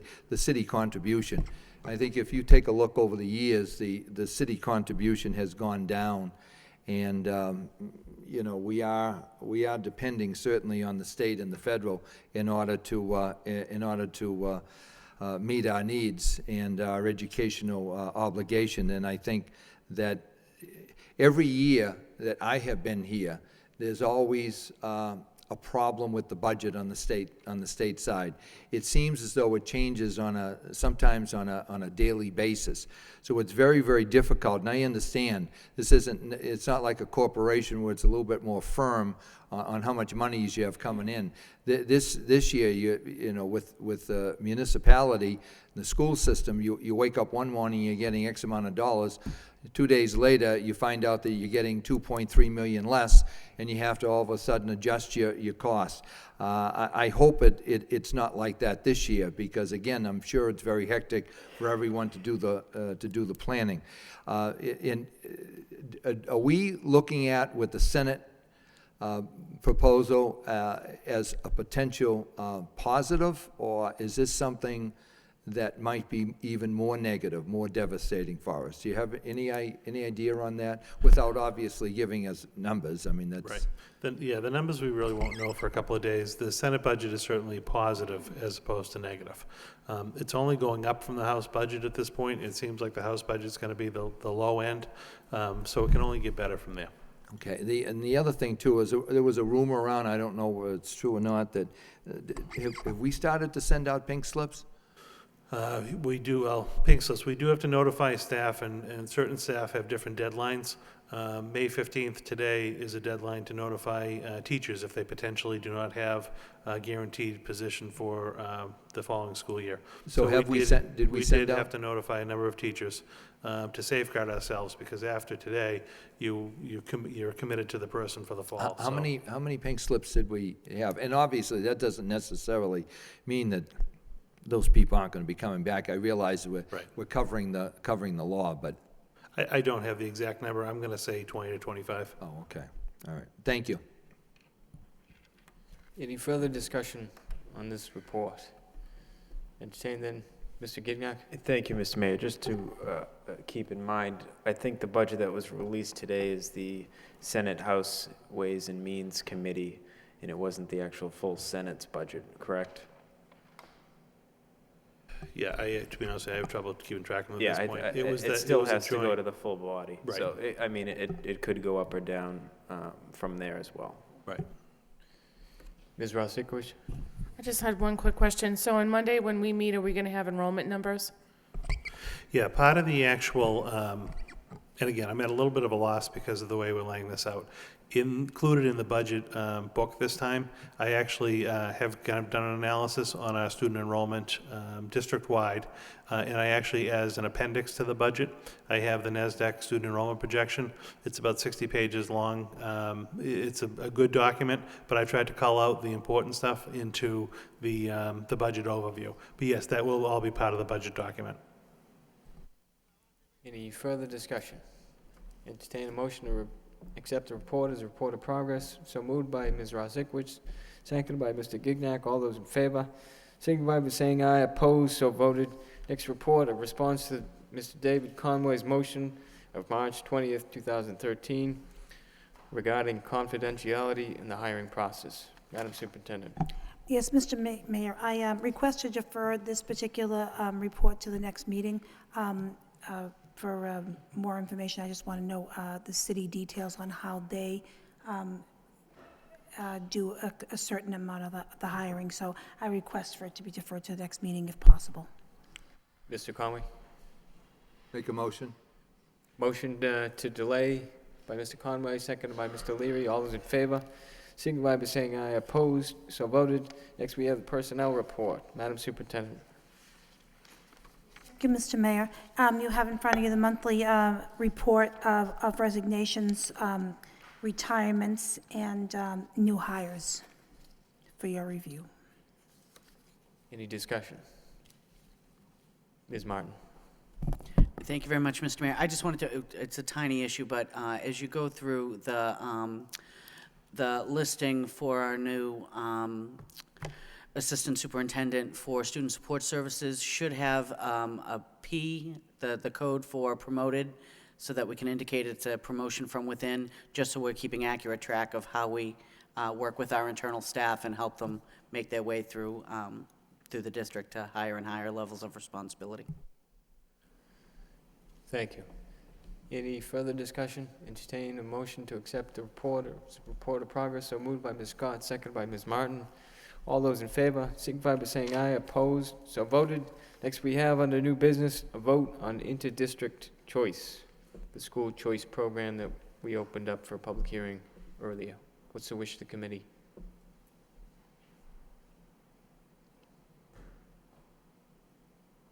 Does the committee have a wish? Ms. Martin. I'd make a motion that we continue our current policy of not participating in the school choice program. Motion by Ms. Martin to continue our current policy, seconded by Ms. Scott. Any discussion? Roll call, please. Ms. Martin? Yes. Mayor Murphy? Yes. Ms. Rosikowicz? Ms. Scott? Yes. Mr. Conway? Yes. Mr. Gignac? Yes. Mr. Leary? Yes. 6 yeas, 1 absent, approved. Next, we have the computer network manager, an updated job description. Madam Superintendent? Yes, thank you, Mr. Mayor. We have, our network manager has left the district, and we have not updated this job posting for a number of years. So this is a more current job posting for that same position for your review and approval. Mr. Leary? Just first, thank you for the updated posting, but I also want to thank the former individual who just left, Wayne Marsh. He did a really an incredible job for us when we had no money and no technology budget, and kept things together with his staff. So I think it's something that we should definitely thank him for his efforts, and he is going to be missed. I mean, obviously we all do different things at different points in our career, but he's someone who's a high-class individual, and I thank him for his service. Thank you. Any further discussion? Entertain a motion to approve. So moved by Ms. Rosikowicz, seconded by Ms. Scott. Roll call, please. Ms. Martin? Yes. Mayor Murphy? Yes. Ms. Rosikowicz? Yes. Ms. Scott? Yes. Mr. Conway? Yes. Mr. Gignac? Yes. Mr. Leary? Yes. 7 yeas, approved. Thank you. Next, we have convention and conference requests. I'd entertain a motion to take all 4 requests together. So moved by Ms. Martin. Excuse me, Mr. Gignac. Mr. Mayor, if we could actually take out number 23 out of order separately. Motion to take 21, 22, and 24 all together. So moved by Ms. Martin, seconded by Mr. Gignac. All those in favor signify by saying aye. Opposed? So voted. Motion to approve those 3. So moved by Mr. Gignac, seconded by Ms. Martin. Roll call, please.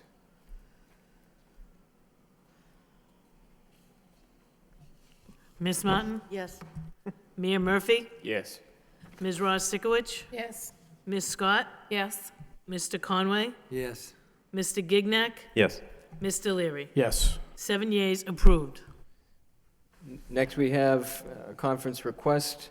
The following staff: Brian Martin, newly elected Lowell High School headmaster; Jennifer McChrystal, the newly elected director of special education; Margot Ferrick, the district support specialist; Ann Brady, behavior specialist, Malloy School; Joan Driscoll, the social worker at the Malloy School; Jennifer Hardigan, lead teacher at the Malloy School; Megan O'Loughlin, ELL teacher at the Malloy School, to attend the National Academy Foundation Professional Development Conference in Orlando, Florida. The conference is held from Wednesday, July 10th through Friday, July 12th, 2013. The cost of the conference, including travel, registration, and lodging, will not exceed $14,000 and will be funded by the Gateway Cities Career Academic Planning Grant. No substitute teachers are needed. Mr. Gignac. Thank you, Mr. Mayor. I apologize to Ms. Murphy in advance for bothering you about this request. I fully understand that it is a requirement to have staff attend this conference. I understand that completely, and I also understand that no district funds will be used to pay for this. However, I don't think it's a good precedent for us to send 7 individuals on a conference that was going to cost $14,000, whether it's paid for by us or somebody else. That's just where I stand on this. It's only 3 days, and I understand the reasoning for these specific individuals and their positions. I think this is an excellent grant. I look forward to seeing the success. I just don't agree with the actual cost. And I know that the registration fee itself is rather exorbitant, $700 or $800 a piece. I understand that's a requirement, but I just simply cannot vote in favor of this. Thank you. Any further discussion on this request? Entertain a motion. Motion to approve by Ms. Rosikowicz, seconded by Ms. Scott. Roll call, please. Ms. Martin? Yes. Mayor Murphy? Yes. Ms. Rosikowicz? Yes. Ms. Scott? Yes. Mr. Conway? No. Mr. Gignac? No. Mr. Leary? Yes. 5 yeas, 2 nay, approved. Next, we have communications. A letter dated May 1st, 2013, from City Solicitor Christine O'Connor, thanking on behalf of the City Election Office to Lowell High School Hospitality Academy students and staff for providing lunches to the city poll workers on Election Day. We also have a thank you letter dated May 1st, 2013, expressing gratitude to the Lowell High School, Lowell Public School Crisis Team, from Greater Lowell Technical High School Superintendent Director Mary Jo Santoro. And we have a thank you note as well for the family of Walter J. Wilk for the moment of silence. Under professional personnel, we have the members of the United Teachers of Lowell hereby requesting to donate sick leave days to the following teacher: Ellen Savage at the Daly and Butler School for 13 days. Motion to approve by Mr. Gignac, seconded by Ms. Rosikowicz. Roll call, please. Ms. Martin? Yes. Mayor Murphy? Yes. Ms. Rosikowicz? Yes. Ms. Scott? Yes. Mr. Conway? Yes. Mr. Gignac? Yes. Mr. Leary? Yes. 7 yeas, approved. Thank you. And next we have adjournment. Entertain a motion. So moved by Ms. Rosikowicz, seconded by Ms. Martin. All those in favor, signify by saying aye. Opposed? So voted. We stand adjourned.